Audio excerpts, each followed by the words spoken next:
মানে এটা শুনতে খুব মানে অস্বস্তিকর যে পৃথিবীতে দুইটা জিনিস নাই। একটা হলো যে মানে মুসলিম বা ইমানদার, আর একটা হচ্ছে যে মানুষ।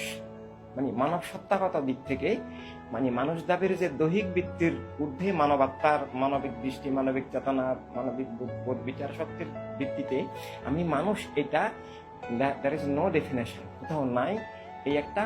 আর একটা হচ্ছে আমি ইমানদার বা আমি মুমিন বা আমি মুসলিম, এটা বলার যে ইমানগত সত্যভিত্তিক ভিত্তিটা নাই। যেমন সে সৌদি আরব বলতেছে কিন্তু মুসলিম দাবি করতেছে। সৌদি আরব বললে কলেমা অস্বীকার হবে, কলেমার চেতনা অস্বীকার হবে, কলেমার কাঠামো অস্বীকার হবে, কলেমার জীবন চেতনা, কলেমার রূপরেখা টোটালি অস্বীকার হবে। এবং আমরা অমুসলিম বলবো না, কিন্তু এটা আইনগতভাবে অমুসলিম মুসলিম বলবো না, এই জন্য যে সে না জানি বলতেছে। কিন্তু আমরা তখন ব্যাখ্যা করার পর যদি সে জেনে শুনে বলে সে কলেমার বিপরীত চেতনাকে, কলেমার বিপরীত কাঠামো, রূপরেখা, জীবনকে, যা উৎখাতের জন্য কলেমা আসছে সেটাকে কবুল করে এবং যা কায়েমের জন্য কলেমা আসছে সেটাকে প্রত্যাখ্যান করে, সে নিছক শাব্দিক উচ্চারণ কলেমা হবে না, কলেমা না হলে সে মুসলিমও হবে না।